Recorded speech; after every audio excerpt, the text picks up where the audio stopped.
ब्रह्मा गुरुर्विष्णू गुरुर्देव महेश्वरा गुरुर साक्षात परब्रह्म तस्मै श्री गुरुवे नमः। पुंडली गोरदार विठ्ठल श्री ज्ञानदेव भगवान श्री संत गजानन बाबा महाराज की जय। श्री गणेशाय नमः। हे कुलरामराय हे रघुकुलभूषण करुणालय सीतामाते करादया आता याले ग्रंथकार प्रथमतः भगवान गणेशाला नमन करतात। भगवान प्रभू रामचंद्राचं वर्णन करतात की तो सीतेचा असणारा वर प्रभू रामचंद्र तो असणारा सर्वांचं कल्याण करणारा आहे, सामर्थ्यवान आहे, कृपा करणारा असा तो परमात्मा आहे। त्राटिका त्वा उदरली अहिल्या शिळा सजीव केली शबरीची पुरविली इच्छा तू दसरथे। त्या प्रभू रामचंद्रानं ताटिकेचा उद्धार केला, शबरीची असणारी तिची इच्छा पूर्ण केली। रामा रघुनंदना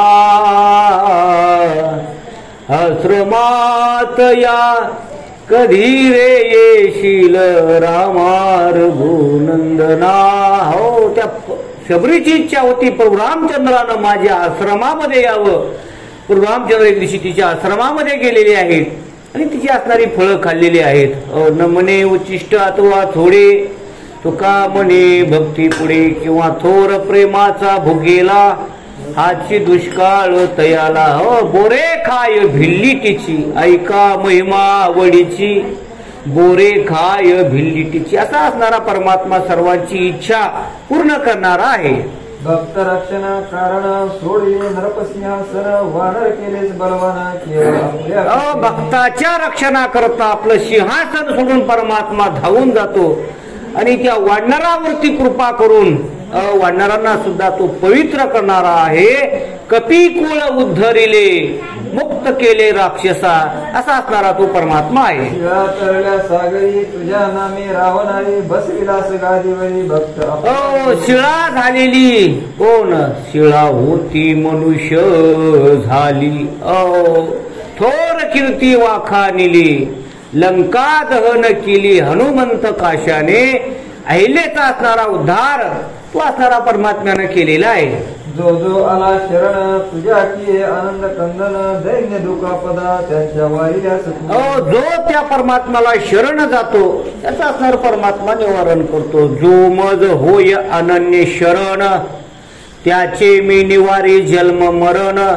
या लागी शरणागता शरण मीची शरणागता वज्र पंजोर असा असणारा परमात्मा आहे असं त्या परमात्म्याचं वर्णन करू लागलेले आहे। हे मनी आणावे दास गणूस सांभाळावे बालकाने धावावे जनविनंती। म्हणून दास गणू ग्रंथकार विनंती करतात की जसं भक्तांचा उद्धार केला तशी माझ्यावर सुद्धा त्या प्रभू रामचंद्रानं कृपा करावी आणि माझा सुद्धा उद्धार करावा अशी विनंती ग्रंथकार करू लागलेली आहे। तू जननी जनिता सद्गुरु तू भक्तांना कल्पतरू भवनिधीचे भवितारो तूच की रे। तूच असणारा जननी म्हणजे आई आहेस, तूच असणारा गुरु आहेस, तूच आहेस कृष्ण माझी माता, कृष्ण माझा पिता, बहीण बंधू चुलता, कृष्ण माझा तोच असणारा परमात्मा आहे। माझी इच्छा पूर्ण करा असं या ठिकाणी ग्रंथकार बोलू लागलेले आहे। एक खेडे गावाचा रहिवासी मेहकर तालुक्याचा बंडू तात्या नावाचा ब्राह्मण होता विबुध। म्हणून या ठिकाणी कथेला प्रारंभ ग्रंथकार करू लागलेले आहेत। बंडू तात्या नावाचा एक खेडेगावाचा असणारा माणूस आणि त्याची या ठिकाणी कथा सांगू लागलेली आहे। हा बंडू तात्याचा ब्राह्मण सदाचार संपन्न उदर होते त्याचे मन ग्रस्ताश्रम चाले। ब्राह्मण कुलामध्ये जन्माला आलेला ग्रस्ताश्रमी होता, अगदी सात्विक स्वरूपाचा होता। आलेल्या अतिथींचं स्वागत करायचा, जेवण खावण सर्व असणारं त्यांचं तो असा असणारा सात्विक स्वरूपाचा तो बंडू तात्या ब्राह्मण नावाचा एक सद्भक्त होता। श्रोते या प्रपंचात संकटे येती अतोनात परी नाही पासुटत लोभ त्यांच्या मनाचा। संकट म्हणजे संसारामध्ये अनेक प्रकारची संकट येतात महाराज। आणि आपण म्हटलं संसार दुःख मूळ चहूकडे इंगळ विश्रांती नाही कोटे रात्रंदिवस तळमळ। या संसारामध्ये सारखे संकट येत असतात आणि असणारा हा मनुष्याचा स्वभाव स्वार्थी आहे असं या ठिकाणी ग्रंथकार सांगू लागलेले आहे. त्या बंडोताच्या घरी पाहुणे येती वरच्या वरी तो अवघ्यांची साथ करी सगळबाई म्हणून चांगल्या सात्विक स्वभावाचा असल्यामुळं त्या बंडोताच्या घरी पाहुणे मंडळी यायचे सततच. आणि मग पाहुणे मंडळी आली की त्यांना जेवण खावण कपडे लत्ते असणारा त्याचा असणारा स्वभाव सर्व पाहुणे मंडळाचं तो स्वागत करत असे. ऐसा क्रम चालला संचय अवघा संपला आले पाळे विचाराला कर्ज काढणे पाहुणे आले की त्यांना कपडे लत्ते कर जेवण खावण कर कपडे लत्ते कर असं करता करता काय झालं त्याच्याकडे जे धन होतं संपत्ती होते हळूहळू ती म्हणजे नाहीशी झालेली आहे. घरदार पडले गहाण अगणित झाले तयारून लोकाप्रती धावण्यामधन लाज वाटू लागली. म्हणून त्याच्याकडे असणारा पैसा नाहीसा झाला. मग याचे 10 रुपये घे त्याचे 50 रुपये त्याचे 100 रुपये असं करून त्याच्याच डोक्यावर असणारं ऋण झालेलं आहे. आणि मग लोक पैसे मागायला यायचे बाबा बंडोतात्या ते परवा दिवशी तुम्हाला 500 रुपये दिलेले होते देता का परत. त्याच्याकडे पैसे नसायचे. आता हा इज्जतवान होता महाराज त्याला लाज वाटायची आता काय करावं लोकांचे पैसे कशाने द्यावे असा असणारा तो बंडोतात्याची परिस्थिती चाललेली आहे. विकावयान काही उरले सदन अवघे साप झाले भांडे कुंडेचे गेले काय विपत्ती हळूहळू मग त्यानं ते विकायला सुरुवात केलं बाबा आता लोकांचे पैसे कसे ठेवावं म्हणून त्यानं जमीन जमला ऐकला पडीक काही जमिनी ऐकल्या हळूहळू असणार सर्व त्यानं म्हणजे ऐकलेलं आहे. गादे करीती सावकार शिपाई धाडून वरच्यावर भागवण्याची 2 प्रहार अडचण पडू लागली. 2 वेळच खाण्याची त्याची पंचायत झाली महाराज. जो मनुष्य पाहुण्या रावळ्यांना हजारो रुपयाचे कपडे लत्ते घ्यायचा त्याच्यावरती अशी वेळ आली की त्यालाच घालाय कपडे नाही खायला नाही अशी त्याची परिस्थिती झालेली आहे. कांता बोले टाकून मुले करीती अपमान पत गेली उडून उसने नदीची. जोपर्यंत आपण कालच्या कीर्तनामध्ये बघितलं जोपर्यंत आपल्याकडे सत्ता असते संपदा असते सर्व असतं तोपर्यंत पत्नी मानते मुलं ऐकतात माहित नाही जोवरी चळण गा तोवरी मनती माझा मानिती लहान थोर देह सुखाची काजा. जोपर्यंत आपल्याकडे पैसा असतो तोपर्यंत घरचे मानतात दारचे मानतात सर्व असणारी मान मान्यता मिळते. आणि एकदा का जवळचा पैसा संपला मग अवघे करीते हाड हाड अशी असणारी त्याची गती या ठिकाणी झालेली आहे. पैसा तापे तापला जीव द्यावा तयार झाला पैसा संपला प्रपंचाला काही नसे. मग एके दिवशी विचार करू लागला काय होतो मी कोण होतास तू आणि काय झालास तू. म्हणून एक दिवशी विचार करू लागला माझ्या डोक्यावर ऋण झालेलं आहे लोक दररोज घरी पैसे मागायला येतात. आता ज्याला इज्जत असते का महाराज त्याला खूप अवघड वाटतं महाराज. तो म्हणू लागला आता हे असं जीवन जगण्यापेक्षा जीवन संपवलेलं बरं म्हणून तो असणारा वाईट विचार करू लागलेला आहे. जे सुखाचे वाटे स्थान तेच सुखाचे निकेतन संपून गेल्यावर धन सहज होते न्याय. जे सुख आधी संसार सुख देत होता का पैसा होता महाराज आणि आता तोच संसार दुःख देऊ लागला का पैसा संपलेला आहे म्हणून हे असणारं संसाराचं स्वरूप सांगू लागलेले आहे. बंडोतात्या विचार करी जीव कोटे देऊ तरी आपो खाऊन मरू जरी ती तरी द्या पैसे. आता काय करू जीव द्यायला जर जाऊ पहिल्या काळात आपू खाऊन माणसं मरत होते म्हणून तर ते आपू घ्यायला सुद्धा त्याच्याकडे पैसे नाही अशी त्याची माझी परिस्थिती झालेली आहे. जरी जाऊन विहिरीवरी जीव आम्ही जेऊ तरी तितक्यात कोणी येऊन वरी बैसला काढावयास.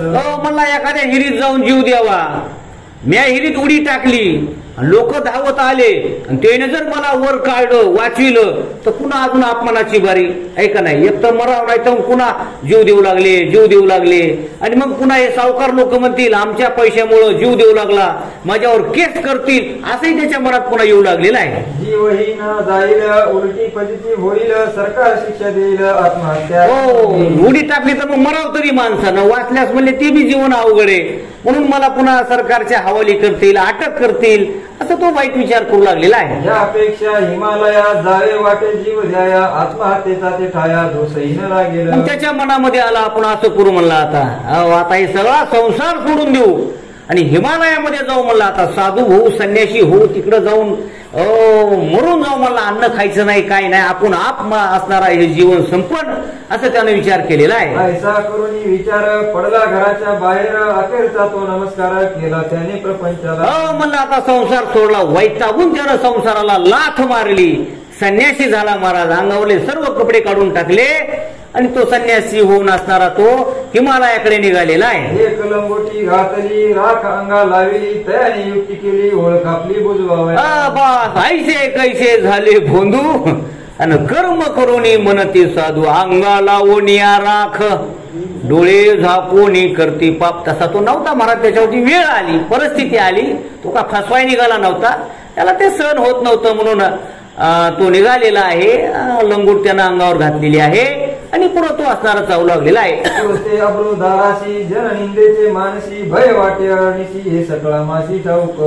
म्हणून असणारा त्याला भय वाटू लागलं की लोक आता मला काय म्हणतील काय नाही असे त्याच्यामध्ये विचार येऊ लागलेले आहे. बंडूता त्या मने मनी हे दीनदयाळा चक्र पाणी अहो कृपा मधला मुनी कार्य ऐशी केली. तो म्हणू लागला देवा अरे का माझ्यावरती अशी वेळ आणलीस. कागा केविलवाणा मज केले भगवंता.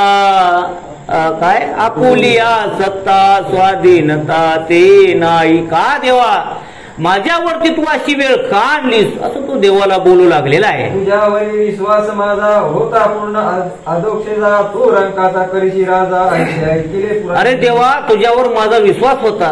तू एखाद्या भिकाऱ्याला श्रीमंत बनवतोस म्हणून मी तुझी सेवा करत होतो. आलेल्या अतिथीचं स्वागत करत होतो. अन्नदान करत होतो. सर्व असणारं मी देव कार्य करत होतो आणि तू माझ्यावरती ही वेळ आणलीस. देवाला बोलू लागलेला आहे. हे सर्व खोटे झाले प्रत्ययाशी माझ्या आले व्यर्थ कवीने रंगविले चरित्र तुझे. सर्व हे खोट आहे म्हणले. तुझी पोती सांगताना निघत अरे जो दान धर्म करतो त्याच्या संकटाला तो धावून जातो असं असताना हे पोतीमध्ये रंगून सांगतात म्हणले महाराज. पण हे सगळं खोटं आहे असं तो आता तर देवाला रोखोक बोलू लागलेला आहे. आता जीव देतो परी तुझ्यावरी मी श्रीहरी याचा विचार काही करी हत्या नको घेऊ. आता मी जीव द्यायलो पण तुझ्यावरच द्यायलो म्हणले. तूच माझ्यावर ही वेळ आणली म्हणून आता तूच असणारा त्याचा दोषी आहेस असं म्हणून तो चालू लागलेला आहे. ऐसे म्हणी बोलला तिकीट घ्यायला लागला तो एक भेटला युक्त त्याशी स्टेशनात. म्हणून त्या अकोला असणारा त्या जिल्ह्याच्या ठिकाणी गेला. आता रेल्वे मध्ये बसून त्याला ते शेगावहून कुठं जायचं. त्याच्या गाव असणारं कोणतं त्या परिसरात खामगाव परिसरात असणारं गावात नाव सांगितलेलं आहे. त्याला आता हिमालयात जायचं. मग तो रेल्वे स्टेशनवर गेलेला आहे अकोल्याच्या आणि तो तिकीट काढण्यासाठी तो असणारा तो बारीला लागलेला आहे. आताच हरिद्वाराचे तिकीट नको घेऊ साचे घेऊन दर्शन संताचे मग जावे हरिद्वार. तिकिटाच्या बारीला लागला तितक्यामध्ये एक ब्राह्मण असणारा त्याला भेटला आणि तो म्हणू लागला त्याचं नाव घेऊन. काय नाव द्यायचं. बंडू तात्या. अरे आताच तू हरिद्वाराचं तिकीट काढू नको म्हणले. थोडं थांब.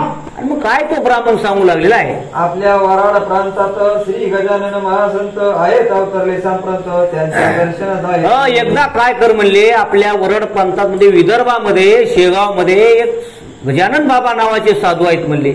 एकदा तू त्यांचं दर्शन घे म्हणले. आणि दर्शन घेतल्यानंतर मग तू असणारा हिमालयात जा असं त्या ब्राह्मणानं सांगितलेलं आहे. संत दर्शन आजवरी वायाने गेले भूमीवरी उभी त्रासून अंतरी बसले काही करू. अरे संत दर्शनी हा लाभ पद्मनाभ जोडला. संतांचं दर्शन आतापर्यंत वाया गेलेलं नाही म्हणून तू एकदा गजानन बाबाचं दर्शन घे आणि नंतर असणारा तू हिमालयात जा असं ते एका अनोख्या असणाऱ्या साधूनं किंवा त्या ब्राह्मणानं सांगितलेलं आहे. ऐसे बोलता ब्राह्मण तात्या गेला गोंधळून म्हणे हा मनुष्य कोण अवचित मशी. आता अकोल्याच्या ठिकाणी त्या जिल्ह्याच्या ठिकाणी एकही व्यक्ती ओळखीचा नसतो.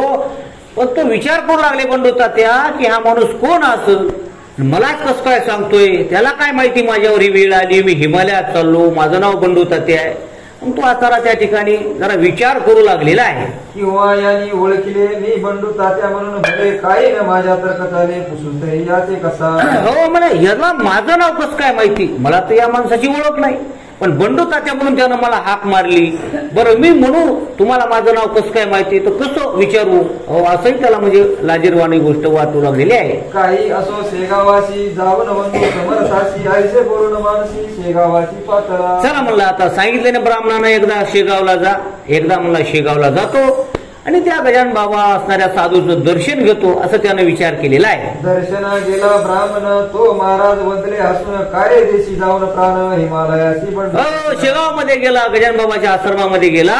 ब्राह्मण कुलामध्ये जन्माला आलेला होता आणि ते म्हणाले, अरे ब्राह्मणा, अरे बंधू असणाऱ्या, का म्हणले हिमालयात चाललास तू? आता ते संतांना कळतं महाराज, न सांगता तुम्हा कुळ येते अंतर, का हिमालयामध्ये चाललास असं असणार. ते गजानन बाबा त्याला खडसावून बोलू लागलेले आहे. अरे आत्महत्या करू नये, हताश कदापि होऊ नये, प्रयत्न करण्यात चुकू नये, साध्य वस्तू साधने. उपदेश करू लागले गजानन बाबा. अरे जीवनामध्ये कितीही वाईट वेळ आली तरी आत्महत्या माणसानं जीवनामध्ये कधी करू नये, प्रयत्नानं असणारं सामोरं जावं, संघर्ष करावा, असं त्या ठिकाणी मार्ग काढावा, असं उपदेश करू लागलेले आहे. आता जरी दिलास प्राण, प्रपंचाशी त्रासून, तरी येतील घेऊन पुन्हा जन्म भोगावा. जरी आता तू प्रपंचात म्हणजे वैतागून प्राण देत असशील तर तू काय प्राण दिल्यामुळे सुटणार आहेस का? पुन्हा दुसऱ्या जन्मामध्ये जाणार आहेस, ते पाप तुला भोगावंच लागणार आहे. ह्या यातना तुला सुटणार नाहीत, म्हणून प्राण देऊ नको, असा विचार मनात आणू नको, असा उपदेश करू लागलेला आहे. नको जाऊ हिमालया, गंगे माझी प्राण द्याया, परत आपल्या घरी जाया, वेळवेळ्या. हिमालयात पण जाऊ नको म्हणले, कुठं पण या गंगे जाऊन प्राण देऊ नको, तू आता इथून सरळ आपल्या घरी जा आणि संसार कर, असं गजानन बाबांना त्या बंडूता त्याला सांगितलेलं आहे. तिकीट घेता जो भेटला, स्टेशनावरी ब्राह्मण तुला ओळखीला का, सांग त्याला तो कोण होता काय. सांग बरं म्हणले, तुला त्या बस स्टँड वरती तिकीट घ्यायला रेल्वे स्टेशन वरती तो ब्राह्मण भेटलेला तुझ्या ओळखीचा होता का? सांग म्हणले, विचार करतो कोण होता, असं त्याला विचारू लागलेले आहे.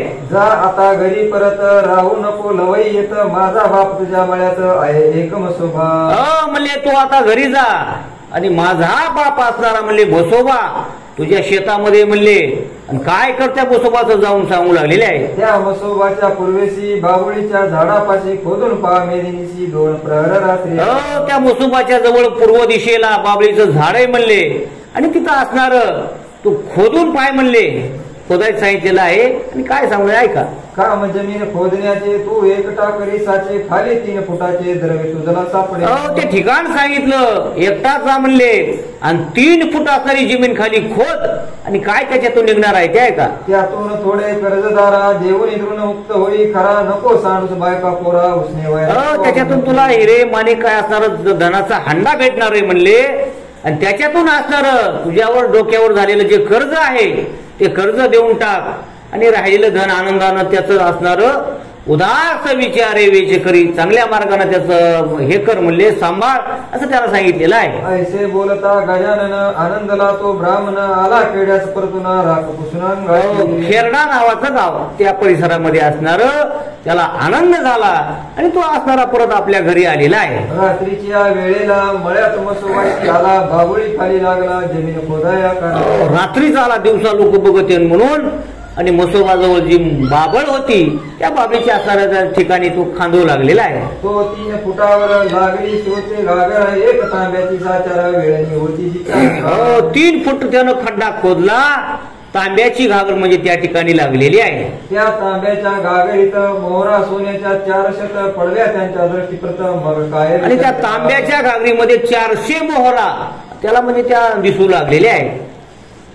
करी घागर घेऊन या लागला, येतेच नाचावया, जय जय गजानन गुरुराया, ऐसे मुखे बोल. आता घागर बघितली त्याला एवढा आनंद झाला, आता किती आनंद होता असेल, आता काय सांगावं. आता धन, आता आपल्याला हिमा आल्या, दुष्काळ आल्यास कसा आनंद होतोय, त्याच्या प्रत्यक्ष कितीतरी पद्धतीने त्याला आनंद झालेला आहे. या द्रव्य करून फेडिले त्याने अवघरून, मळा होता पडला गाणं, तोही आणला सोडवून. ते असणारं धन त्यानं काही विकलेलं आहे, त्याच्यातून सावकाराचे पैसे दिलेले आहेत, पडत असणारा मळा सोडून घेतलेला आहे, आणि त्या ठिकाणी व्यवस्थित त्याचं झालेलं आहे. गडी बसली प्रपंचाची, ही गजानन कृपेने साची, वरती बंडू तात्याची गेली अति आनंद. गजानन बाबाच्या कृपेनं त्याचा असणारा पूर्व पदावर संसार आलेला आहे. ही असणारी संतांची कृपा त्या बंडू तात्यावर म्हणजे झालेली आहे. देवी मृत्यूची घटका भरता, अमृत कलश यावा हाता, या सागरा माझे बुडता, तारो दृष्टीस पडा.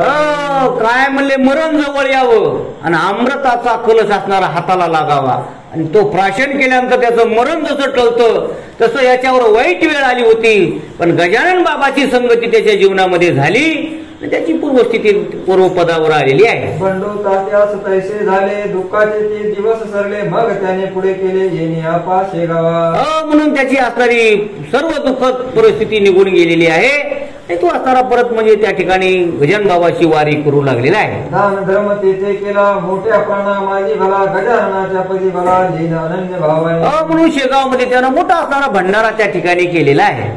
तई महाराज बदले त्यासी आमास कार्य वत्सी ज्याने दिला आहे तुशी घट तो वजी तया. गजानन बाबा म्हणले अरे आमच्या पशी येऊन भंडारा कशाला करतोस, ज्यानं तुला तो भंडारा दिला त्याच्याच असं त्या ठिकाणी दान धर्म कर असं सांगून राहिलेले आहे. आता तरी येऊन खर्च करावा सांभाळून उगे न काही पण त्यात नुसते म्हणले आता जरा हिशेबानं आहे म्हणले. उगा पाहुणे आले की लगेच पात्रीला जाय साडी आणून कपडे आणून असा मोठेपणा लय करू नको म्हणले.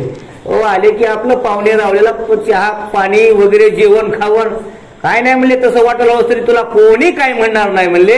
आता जरा व्यवस्थित राहा म्हणले. आता लय उधळपट्टी करू नको असं त्या ठिकाणी सांगू लागलेले आहे. जन सुखाचे सोबती निर्वाणीचा श्रीपती त्याची सदैव करी भक्ती तो न उपेक्ष. ह्या लोकायला किती जरी केलं पाहुण्या रावळ्याला काय नाही म्हणले. हे जन हे सुखाचे दिल्या घेतल्याचे अंती बा काळीचे नाही कोणी.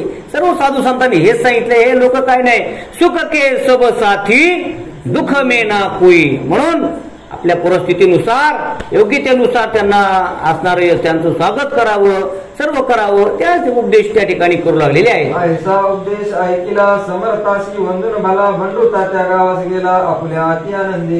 उपदेश ऐकला आणि त्याला तो मानला आणि तो नमस्कार पुन्हा आपल्या गावाला गेलेला आहे. एके काळी सोमवती पर्व आले निश्चिती जी का अमावस्ये ती सोमवारी ती सोमवती. आता दुसरी कथा सुरू झाली म्हणले. एकदा काय झालं म्हणले सोमवती अमावस्या आली आणि सोमवती अमावस्या आल्यानंतर काय झालेलं आहे ते ऐका. या सोमवतीचे महिमान पुराणात केले कथन या दिवशी नर्मदा दर्शन अवश्यवंती करावी. म्हणून सोमवती अमावस्येच्या निमित्तानं जर नर्मदेचं आपण दर्शन घेतलं स्नान केलं तर त्याचं अगणित असणारं पुण्य या ठिकाणी सांगितलेलं आहे. म्हणून शेगावची मंडळी नर्मदेस जाया तयार झाली. तयारी त्यांनी अवघी केली पडशा वगैरे भरून. काय शेगावची मंडळी भक्तगण म्हणले चला सोमवतीला यावर्षी आपण नर्मदे परिक्रमा करायला जातात ना जाऊ म्हणले आपण दर्शन घ्यायला. दापात मंडळी त्या ठिकाणी तयार झालेली आहे. मार्तंड पाटील व्यंकटलाल मारुती चंद्रभान बजरंगलाल यांनी केला एकमेळ ओंकारेश्वरी. ते व्यंकटलाल आहेत मार्कंड पाटील आहेत आणि दापात मंडळीचे नाव सांगितलेले आहेत.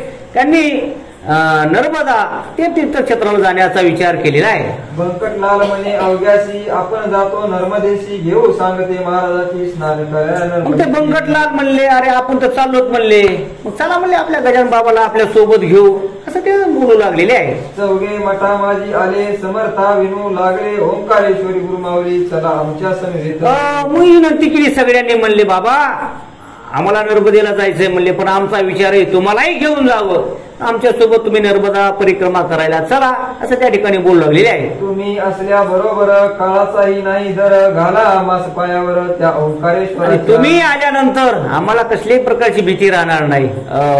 संत सोबत असल्यावर आम्हाला कसल्याही प्रकारचं काळ सुद्धा काही करू शकणार नाही. तुम्ही आमच्या बरोबर चला असं विनंती करू लागलेली आहे. हा अधिकार माते विना नाही पा इतरांना आमची विनंती चरणा न्यावी आम्हा नर्मदे. म्हणून आमची विनंती आहे आणि तुम्ही आमची विनंती मान्य करा. आमच्या सोबत तुम्ही नर्मदेला चला असं बोलू लागलेले आहे. तुम्ही आल्या वाचून आम्ही न हालू येथून बाल हट्टा लागून जननीतीच पुरवित.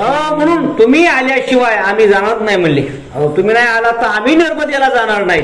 जसं आई मुलाचे लाड पुरवते तसं आम्ही तुमच्या पुढे आता हट्ट धरलेला आहे आमच्या सोबत चला असं बोलू लागलेले आहे. महाराज म्हणाले तयाशी आहे नर्मदा माझ्यापाशी उगीच त्रास द्यायची जाऊ नका कशाला. गजानन बाबा म्हणले अरे मग तिकडं जायची काय गरज आहे म्हणले. नर्मदात माझ्यापाशी म्हणले हे असं त्या ठिकाणी गजानन बाबा बोलू लागलेले आहे. मी या मठात बैसून करीन नर्मदेचे स्नान तुम्ही या सारे जाऊन श्री ओंकार. माझ्यासाठी नर्मदा इथंच आहे म्हणले. मी इथंच स्नान करतो तुम्ही जाऊन या म्हणले नर्मदेला असं गजानन बाबा त्या भक्तांना बोलू लागलेले आहे. ते राजा पूर्वकाली मान धन्यता भाग्यशाली होऊन गेला महाबली दिवंगत ज्याची कीर्ती असते. म्हणून त्या ठिकाणी असणारा एक मोठा राजा होऊन गेलेला आहे त्याचं त्या ठिकाणी सांगू लागलेले आहे. श्री शंकराचार्य गुरुवर यांनी कराया जगोद्धार तेथेच दीक्षा साक्षीदार परमहंसाची घेतली. शंकराचार्यांनी जगद्गुरु ही पदवी त्या ठिकाणी परमहंसी पदवी त्यांना त्या ठिकाणी प्राप्त झालेली आहे. जा जा तुम्ही या स्थळा भेटा माझी नर्मदेला, मात्र घेऊ नका मला उगाच आग्रह करू. म्हणून तुम्ही जा म्हणले आणि नर्मदा परिक्रमा करून या, दर्शन घेऊन या, पण मला सोबत येण्याचा आग्रह करू नका असं गजानन बाबा बोलू लागलेले आहे. आता परवाचे प्रयोजन नाही राहिले मज लागून, ऐसे ऐकता चौघे जण घट्ट धरी की पायाला. ती ऐकायलाच तयार नाही. ते म्हणले नाही नाही बाबा, तुम्हाला आमच्या बरोबर यावंच लागल.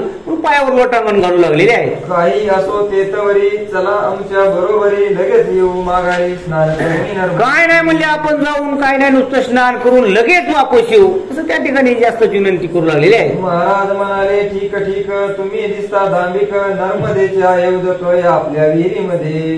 म्हणले तुमचं काय मला कळत ना. म्हणले अरे इथं आपल्या विहिरीमध्येच नर्मदेचं पाणी म्हणले. तीर्थ याच ठिकाणी, तीर्थे तया ठाया, येती पुनीत व्हावया, पर्व काळ पाया, तडी वसे वैष्णव. अरे नर्मदाच नाही, जगातले सर्व तीर्थ संतांच्या चरणाजवळ असतात असं गजानन बाबा सांगलेले आहे. तिला टाकून आपण तेथे कराया गेलो स्नान, तरी राग येईल दारुण माझ्या या नर्मदेला. अरे नर्मदाच माझ्या जवळ आलेली आणि तिला इथं ठेवून मी जर तिकडे गेलो तर तिला राग येईल ना. मी इथं आले ह्यांच्या भेटीला आणि हे बाबा तिकडे चाललेत म्हणलं तिला राग येईल असं बोलू लागलेले आहे. म्हणून सांगतो तुम्हीच जावे, मला न आग्रह करावे, माझे वचन मानावे, यात तुमचे म्हणून मला आग्रह करू नका, माझं तुम्ही ऐका असं गजानन बाबा त्या बंकटलाल सर्व भक्त मंडळीला बोलू लागलेले आहे. मग मारुती चंद्रभान करू लागला भाषण, आम्ही घेतल्या वाचून आपणा जाऊ की. ते मारुती चंद्रभान हे भक्त म्हणले नाही नाही बाबा, तुम्हाला घेतल्याशिवाय आम्ही नर्मदेला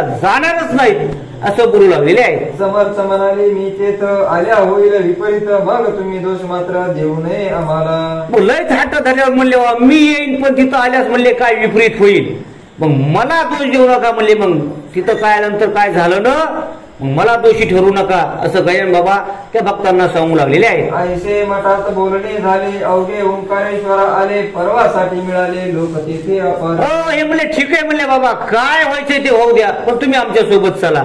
आणि मग सर्वजण आता जाण्याचा निश्चय केलेला आहे. नर्मदेचे अवघे घाट, स्त्री पुरुषांनी भरले दाट, मुंगीला नसे वाट जाया. लगेच त्या ओवीतून ह्या ओवीत लगेच नर्मदेच्या तीर्थामध्ये सर्वजण मंडळी त्या ठिकाणी आलेली आहेत. आता ती समोती अमावस्याचा असणारा पर्व काळ, अनेक प्रकारची भक्त मंडळी त्या घाटावरती स्नाना करता आलेली आहे. कोणी स्नानास उतरले, कोणी संकल्प ऐकू लागले, कोणी घेऊन बेल फुले जाऊ लागले. आता कुणी स्नान करू लागलं, कुणी बाहेर येऊ लागलं, कुणी ब्राह्मण देवा त्या ठिकाणी संकल्प सोडू लागले. जसं चंद्रभागेसारखं सर्व त्या ठिकाणी भक्तगणाची दाटी झालेली आहे. कोणी भरती केळे खावा, बसून खावा लागले मेवा, थळ्या मागे थावा भजन.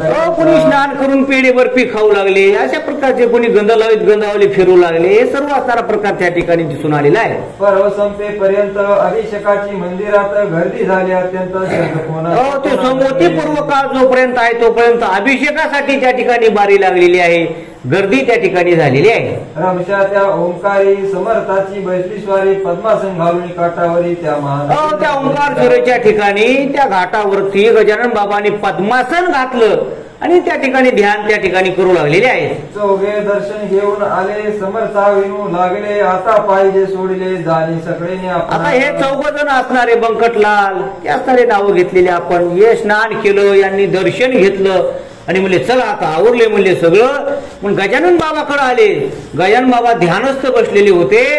ते गजानन बाबा म्हणले बाबा चला आता आवरले म्हणले लवकर चला असं बोलू लागलेले आहे. का की धीर झाली फार, गाड्या मोडची वरच्यावर, बैलगाडीचे बुजार आहेत आपल्या त्या तुम्ही. म्हणले लय गर्दी झाली म्हणले. आता पहिला काळ गाड्या बैलाचा काळ म्हणले. अशा गाड्या बैला आल्यात म्हणले. आता आपल्याला जायला खूप गर्दी झाली म्हणजे आता गाडी बैलात जागा नाही असे त्या ठिकाणी सांगू लागलेले आहे. खेडीघाट स्टेशनाला जाण्या येण्याचा करार केला गाडीवाल्याने, तो भला न सांगता उन बैलांचे. ते गाडी बैलावाले आपण जे करार केला होता म्हणले, त्याचे बैल गाडी बिल खराब आहेत म्हणले, बैल बिल आगाव आहेत म्हणले, अशा पद्धतीने सांगू लागलेले आहे. ते बसता आले कळून आपण होता म्हणून पोहोचलो ते येऊन बैल द्वाड गाडींचे. द्वाडेत म्हणलेले बैल तुम्ही होतात म्हणून सुखरूप आलो, आता त्या गाडी जायचं नाही म्हणले आपल्याला, आता दुसऱ्या मार्गाने जाऊ असं बोलू लागलेले आहे. परत बसून गाडीत जाणे निर्भय वाटत म्हणून या नावेत बसून जाऊ. आता गाडीमध्ये आम्हाला बसायला भीती वाटायची म्हणले. ते बोलतेच गाडीचे बैल पळू लागले, द्वाड आहेत असं तसं सांगू लागले. आता आपण काय करू म्हणले, या नर्मदेच्या गंगेतून नावेमधून पलीकडे जाऊ असं बोलू लागलेले आहे. गर्दी झाली रस्त्यानी नदीतून जाऊ शांतपणी ऐसेच केले कित्येकानी त्या पाहावया. आता जहाजातून म्हणा, बोटेतून म्हणा, नावेतून आता आपण पलीकडच्या तीरावर जाऊ, इकडून खूप गर्दी आहे असं ते गजानन बाबाला बोलू लागलेले आहे. तुम्हास वाटेल तेच करा, आम्हान काही विचारा, मी वचनात गुंतलो खरा, तुम्ही बसावे ते येऊ. गजानन बाबा म्हणले, मी सांगितलंय ना, मी काही करणार नाही, काय झालं तरी मला दोष द्यायचा नाही, तुम्हाला जिकडून जाऊ वाटेल तिकडून चला म्हणले, मी पुढे यायला तयार आहे. आणि मग पुढे काय झालेलं आहे. ऐसे समर्थ बोलले, त्यांच्या सवे नावेत बसले, नदीतून जाऊ लागले घाट स्टेशनाला. सगळं ठरवलं नदीतून जायचे म्हणून एका नावेमध्ये हे असणारे गजानन बाबा हे 4-5 जण भक्त त्या ठिकाणी बसलेले आहे. तो नदीत मध्यंतरी नाव आदळली, खडकावरी फळे फुटून गेली सारे, तिच्या बुडाची एक नाव आली म्हणले अर्ध्या नर्मदे गंगेमध्ये. काय झालं म्हणजे खडकाला तटली म्हणले नाव, ती झाली म्हणजे तिला भोळच पडलं म्हणले. पुन्हा काय झालं ते ऐका. छिद्र पडले आरपार, येऊ लागले आत नीर, नावाड्याने सत्वर नदीत उड्या टाकिल्या. मला लगेच पाणी सुरू झालं नावेत यायला. नावाडी ती म्हणले ते लगेच त्याला पावता येत असते, त्याने लगेच उड्या टाकल्या की आपलं ते पोवत पोवत गेली पलगाड्या काटाला. परी महाराज निर्धास्त होते, गिनगिनात होते, ऐसे भजन मुखाते चालले होते. गजानन बाबाने केलं आपलं भजन सुरू, गिन गिन गिनात होते आणि गण गण गणात होते, असे 2 पाठ त्या ठिकाणी भजन सुरू केलेलं आहे. मार्तंड बजरंग मारुती घाबरून गेले अति, उडू लागली धडाधडाच्या ती बंकटला. ते मार्तंड बजरंग मारुती बंकटला हे 4 जण आता एकमेकाकडे बघू लागले. पाणी नावीत येऊ लागलं, काय करा म्हणले आता काय नाही असं त्या ठिकाणी त्यांना भीती वाटलेली आहे. चौघे समर्था बोलले, आणि अपराधी अहो भले, आम्ही तुमचे न ऐकले शेगावात दयाळा. म्हणून लागले बाबा आमचं चुकलं, आम्ही तुमचं ऐकलं नाही, तुम्ही म्हणत होतात काय झालं तुम्ही दोषी नाही. आता खरंच म्हणले आता खूप वाईट वेळ आलेली आहे, काय करताय ते ऐका. त्यांचे दिले आम्हा फळ, तुम्ही आज तात्काळ नर्मदात झाली काळ, आम्हालाही बुडवा. लगेच फळ घटले म्हणले वा तुम्ही म्हणला त्याच. ज्या नर्मदे गंगेच्या स्नानासाठी आलो तीच आमच्यासाठी कर्दन काळ झाली असं ते बोलू लागलेले आहे. गुरु राया आपुली वाणी, वेद तुल्य मानू येतुनी, वाचवा या संकटातून. तुमची वाणी खरी ठरली म्हणजे तुम्ही म्हणलाच होतात काय दोष झाला तर माझ्या मी जिम्मेदार नाही, पण काही असो म्हणले आता या संकटातून आम्हाला तुम्ही वाचवा असं ते भक्त बोलू लागले आहे. ऐसे जो तो बोलतात तो निम्यावरी पाण्यात नाव बुडाली लोटत लोटत एक फरलांग. इतकं बोलूच तर निम नाव ती पाण्यानं भरली म्हणजे बुडबुड बुडबुड खालून पाणी तिच्यात म्हणजे वाढूच लागलेलं आहे. काठी लोक बोलती ऐसे, मेली ही 5 माणसे, आता यांचा भरवसा नसे, पाणी पलीकडल्या काटाव काय लोक, अलीकडल्या काटाव काय लोक, ही मध्ये नाव ते म्हणाले गेले आता हे संपलं म्हणले हे आता बुडाली म्हणले नाव. आता कडीचे लोक बोलू लागलेले आहेत. तरी म्हणाले गजानन नका हो हैराण, तुमच्या जीवाला गुन्हा धक्का लावी. ते गजानन बाबा म्हणले भिवू नका म्हणले, काही होणार नाही म्हणले, तुम्ही भिवू नका, मी तुमच्या पाठीशी आहे असं गजानन बाबा त्या 4 भक्तांना सांगू लागलेले आहे. ऐसे म्हणून स्तवन केले नर्मदेचे त्यांनी भले, हे चौघे बसले हात जोडून नावेत. हे आपला रामकृष्ण हरी गजानन बाबा जे गजानन भजन करू लागले. आणि त्या ठिकाणी मग गजानन बाबांना काय केलेलं आहे. नर्मदे मंगले देवी, हे रेव अश्वसनाशिनी मतू, क्षमा करी आता दयाळू होनी. ते नर्मदेची प्रार्थना केली मला, सर्व मंगल काय आपलं गंगे यमुने चैव गोदावरी सरस्वती नर्मदे सिंधू कावेरी जलेस्मिन् सन्निधम कुरु, गंगेची प्रार्थना त्या ठिकाणी केलेली आहे. नाव स्रोते पहिल्या परी आली जलाच्या वरी, या नावेच्या बरोबरी होती प्रत्यक्ष नर्मदा. खाली जी गेलेली होती नाव ती हळू हळू हळू हळू वरती म्हणजे पाण्यावरती येऊ लागलेली आहे. कोळीचा धरला वेश, मस्तकावरी पुरळ केस, भिजविले जीवचे वस्त्रास कंबरे.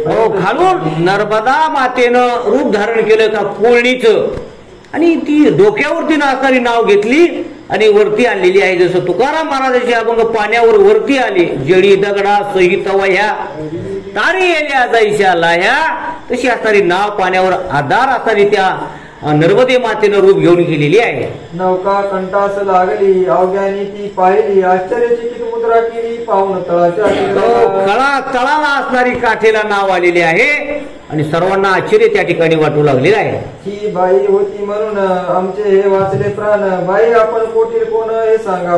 कडीला आल्यावरती बाई दिसली, खोल पाण्यात नाही पण कडी आल्यावरती बाई दिसली, या बाईने आपली नाव अलकडे आणली ती म्हणाली, बाई तुमच्यामुळे आम्ही वाचलो, तुम्ही कुठून आलात, तुमचं गाव काय, नाव काय विचारू लागलेले आहेत. सोळा वस्त्र भिजलेले आम्ही नवे देतो भले, तै नर्मदेने पाठले अशा रीतीने भाषण.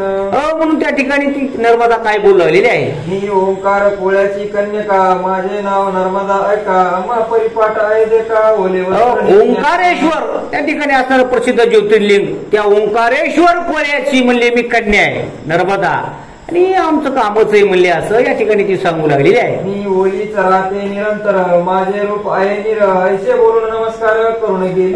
माझं ओलच म्हणजे मी सदा सोळी, म्हणजे ते ओलीच असते माझं अंग म्हणले, आणि माझं हे कामच आहे म्हणले या ठिकाणी ती सांगू लागलेली आहे. क्षणा माझी नाहीशी झाली ती नर्मदेशी, वीज चमकुनी आकाशी गणी कैशी. आणि इतकं बोलली आणि आकाशामध्ये वीज जशी चमचमकावी तशी अकस्मात तिकडकडून म्हणजे गुप्त झालेली आहे. तो पाहता प्रकार चौघे आनंदले फार, कळला स्वामीचा अधिकार नर्मदा आली दर्शन. त्यांना कळालं या गजानन बाबाच्या कृपेमुळं प्रत्यक्ष नर्मदा माता आपल्याला वाचवण्याकरता या ठिकाणी आली, असं ते चौघे बोलू लागलेले आहे. बंकट विचारी खोदून समर्थाची स्त्री कोण, ते सांगावे कोण गुप्त काही. बंकटलाल जरा जवळचा भक्त होता, शिष्य होता, तो म्हणाला, बाबा ही स्त्री कोण होती आम्हाला एकदा सांगा, असं तो विचारू लागलेला आहे. तई महाराज बदले तत्वता, तुम्ही जे का विचारिता ते कधी लागाता नर्मदेने तुम्हास.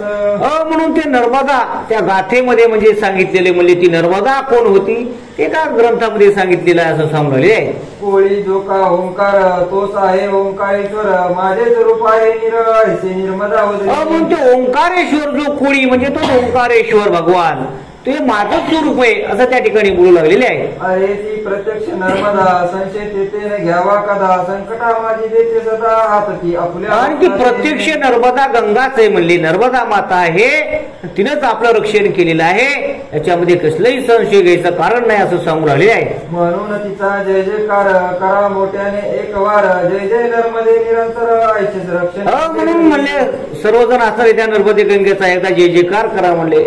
जय जय नर्मदा माता की जय. ऐसे ऐकता वचन बंकट लालाजी चौघे जण, समर्थाचे दिव्य चरण वंदू लागले क्षणा. त्यांचा संशय निराश झाला, उभे असणारे गजानन बाबाच्या चरणावर नतमस्तक झालेले आहे.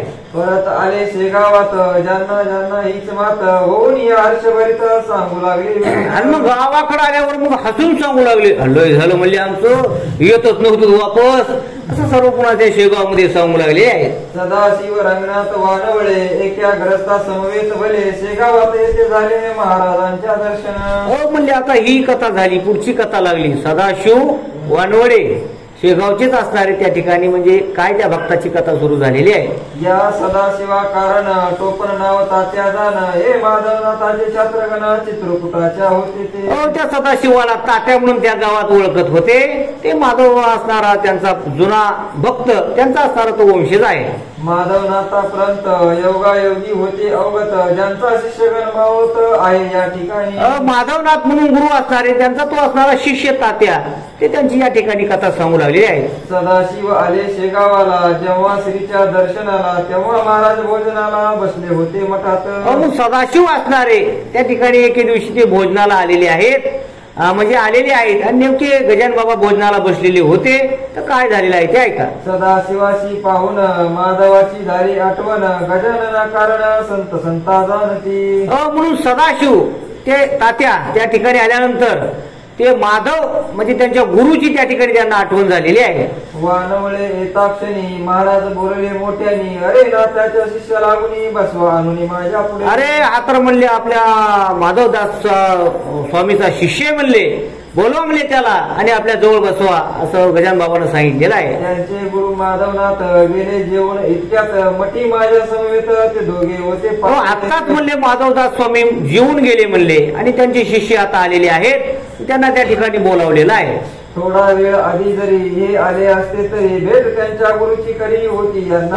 5 मिनिटांना अगोदर आले असते तर म्हणले गुरु शिष्याची भेट झाली असती, आताच तुमचे गुरु निघून गेले असं बोलू लागलेले आहे. आता हे मागून आले गुरु त्यांचे निघून गेले, विडा न घेता बले त्यांची करू पूर्तता. म्हणले माधवदासांना काही गडबड असेल म्हणले, माधवदास स्वामी जेवले आणि लगेच निघून गेले. म्हणले विडा सुद्धा खायचा विसरले तर हा असणारा विडा आता हे असणारे शिष्य त्यांचे नेऊन देतील असं बोलू लागलेले आहे. वान वयाशी अलिंगन जेथे झाले दयागन पोरे बंधुशी म्हणून ऐसा तो संत प्रेम. तो वानवळे नावाचा भक्त म्हणजे त्या ठिकाणी गजानन बाबाच्या समोर आलेला आहे.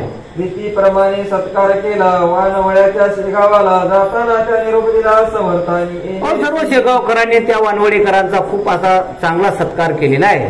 तुम्ही माधवनाथाला असेच जा भेटण्याला त्यांचा येथे राहिला विडा तो द्यावयास. आणि मग गजानन बाबांना सांगितलं किंवा तुमचे गुरु असणारे माधवदास स्वामी जेवण केलं आणि त्यांचा हा विडा याच ठिकाणी राहिलेला आहे. आता तुम्ही जात असताना त्यांच्या आश्रमात जा आणि तो विडा असणारा द्या असं सांगितलेलं आहे. मी म्हणतो तेच सांगा पदरचे घाला बघा आमच्या वाक्या माझी उगा फरक तुम्ही करू नये. आणि मी जे बोलेन तेच त्यांना सांगा. काय बोलले आहे ते ऐका. मना साथे भोजन हुआ विडा तुम्हाला येई राहा तो आम्ही आणला पहा नाता तू माझ्या. हिंदी बोलले मना साथे भोजन हुआ लेकिन तुम्हारा इडा येईच रहा असं एवढं जाऊन सांगा असं बोलू लागलेले आहेत. हे सारे बोलणे ऐकले त्या वानवळ्याने घेऊन विड्याची दोन पाने गमन करीत. आणि मग त्या वानवडेकरांनी गुरुची आज्ञा म्हणून स्वामी गजानन बाबापासून तो विडा घेतलेला आहे आणि निघालेले आहे.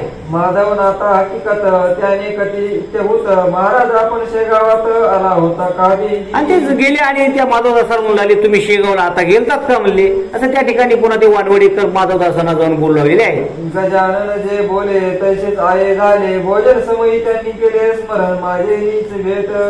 म्हणून त्यांनी माझं तुम्ही तिथं आलात म्हणून स्मरण केलं म्हणले सांगितलं तुमचा विडा राहिला असं तो बोलू लागलेले आहे. ऐशा रीती एकमेका आम्ही भेटतो सदैव देखा येथे शंका घेऊ नका स्मरण तीच भेट होय. आणि मग त्या ठिकाणी म्हणून लागले माधवदास अरे आम्ही सारखं भेटत असतो म्हणले याच्यामध्ये काही शंका नाही म्हणले आमची सतत भेट असते असं ते माधवदास स्वामी बोलू लागलेले आहे. त्यांचा माझा एक प्राण शरीरे मात्र भिन्न भिन्न हे आहे गजानन बाबाचा आणि माझा एकच प्राण आहे म्हणले फक्त शरीर भिन्न भिन्न आहे असं सांगू लागले आहे. बरे झाले आणला आमचा विडा तुम्ही भला जो होता राहिला शेगावी शिष्य. बरं झालं म्हणले शिष्य मंडळींना म्हणू लागले बरं झालं तुम्ही माझा विडा आणला माझा तिथंच विडा इसरून राहिलेला होता असं ते शिष्याला माधवदास स्वामी बोलू लागलेले आहे. पाणी देता वानवळ्यानी ती बक्षिली नातानी खलबत्यात कुठून थोडा प्रसाद दिला असणाऱ्या स्वामीने त्या खलबत्त्यामध्ये कुठून असणारे ते विडा भक्षण करू लागलेले आहेत. संत भेटी होती कैसी हे चांगदेव 65 सांगते झाले ज्ञानराशी ज्ञानेश्वर महाराज. संतांची भेट कशी होते आणि संतांची भेट झाल्यावर आपल्यावरती कृपा कशी करतात म्हणजे चांगदेव महाराज यांना जशी ज्ञानोबराची भेट झाली आणि त्यांचं जसं जीवन कृतार्थ झालं या ठिकाणी सांगू लागलेले आहेत. ती 65 म्हणे आणा म्हणजे या कळतील पुन्हा स्वानुभवाच्या ठाई जाणा वाहून त्या चांगदेव 65 मध्ये वर्णन केले म्हणजे संतांची भेट कशी होते आणि संत आपल्यावर कृपा कशी करतात त्या चांगदेव महाराजांच्या चांगदेव 65 ग्रंथामध्ये सांगितलेलं आहे असं या ठिकाणी वर्णन करू राहिलेले आहे. योगी वाटेल तेथुनी भेटेल एकमेका लागुनी भेट ठाईच बैसुनी होती त्यांचे कौतुक. म्हणून योगी पुरुष म्हणले इथंच असतात पण ते अचानक तिथं जातात मग इथंही असतात आणि तिथंही असतात. जसं आपलं मळोत्रा महाराजांचं सांगतात का नाही इथंही कीर्तन त्या टायमाला आणि तिथंही कीर्तन त्या टायमाला. हे योगी पुरुषाचे लक्षण त्या ठिकाणी माधवदास स्वामी असणारे योगी आणि गजानन बाबा सुद्धा योगी दोघही आपण आपल्या मठात असतात आणि योगा सामर्थ्यानं दोघही दुसरं रूप धारण करून भेट घेतात असं या ठिकाणी योग सामर्थ्य सांगून लागलेले आहे. शेख महम्मद श्री गोंद्यात तुकाराम होते देऊत आग लागता मंडपात देव माझी. आपण कीर्तनामध्ये दृष्टांत सांगत असतो शेख मोहम्मद त्यांचं कीर्तन श्रीगोंद्यामध्ये चालू आणि तुकाराम महाराजांचा मंडप देहू मध्ये कीर्तनात पेटला. पहिले लाईट नव्हती मशाल घेऊन उड्या मारू लागले भक्त. तुकाराम महाराजांचा मंडप पेटला. आता ते सगळे भक्त तल्लीन झाले होते उड्या मारण्यात. मंडप पेटलेला कोणालाच कळाला. मग हे कळाला श्रीगोंद्यामध्ये नगरजवळ कीर्तनामध्ये मोहम्मद महाराजांना अरे तुकाराम महाराजांचा मंडप पेटलाय आणि भक्त तर कीर्तनात दंग झालेले आहेत. मग काय केलं मोहम्मद महाराजांनी कीर्तनामध्ये उडी मारली आणि टाळी वाजवली. टाळी वाजवल्या तो मंडप विजला. लोकांनी पुन्हा विचारलं महाराज तुम्ही कीर्तनामध्ये उगच उडी मारून टाळी का मारली. मग लोकांनी महाराजांनी सांगितलं की बाबा देहू मध्ये तुकाराम महाराजांचा मंडप जळू लागला मी उडी मारली टाळी वाजून विजावला. हे लोकांना पटाना गेलं महाराज. लोक गेले, त्याची परिचिती घेतली आणि मग अनुभव आला. इथं दृष्टांत दिलेला आहे. अगदी तो म्हणजे अनेक ग्रंथामध्ये हा दृष्टांत दिलेला आहे. तसं संत या ठिकाणी असतात, पण त्यांना समुद्रा पहिलं कडील देखे, स्वर्गीचा आलो लोक ऐके, मनोगत ओळखे मुंगीचे. मुंगीच्या मनात काय चाललंय हे साधूला या ठिकाणी कळतं, असं सांगू लागले आहे. ती शेख महमदांनी विजविली श्री गोंद्यात बैसुनी, हे महिपतीने लिहून ठेवली भक्त त्या भक्ती विजय ग्रंथात महिपती ग्रंथकारांनी लिहून ठेवलंय, असं सांगू लागले आहे. जाऊनी हळी खेड्यात विहिरीत हुडता पाटील सुत, वाचविले देवण्यात महाराज माणिक प्रभूंनी. अनेक प्रकारच्या या ठिकाणी दृष्टांत देऊ लागले आहे. खरा योगी असल्या विना ऐसे कौतुक होईना, हे न साधे दांभिकपणा त्यांनी गप्पाच म्हणून त्याकरता खरा योगी लागतो. इथं बसल्यानंतर परभणीत काय चाललंय, पात्रीत काय चाललंय, पंढरपुरात काय चाललंय हे ज्याला कळतं त्याला योगी असं म्हणतात. म्हणून ते योगी त्याला सिद्धच योगी लागतो, ढोंगी योगी चालत नाही, असं सांगू लागले आहे. योग अवघ्यात बलवत्वर त्याची येण कोणासर, करणे आपल्या राठोदार त्यांचा अवलंब करा. म्हणून योग मार्ग खूप कठीण आहे महाराज, पण तो जरा प्राप्त झाला तर त्या योग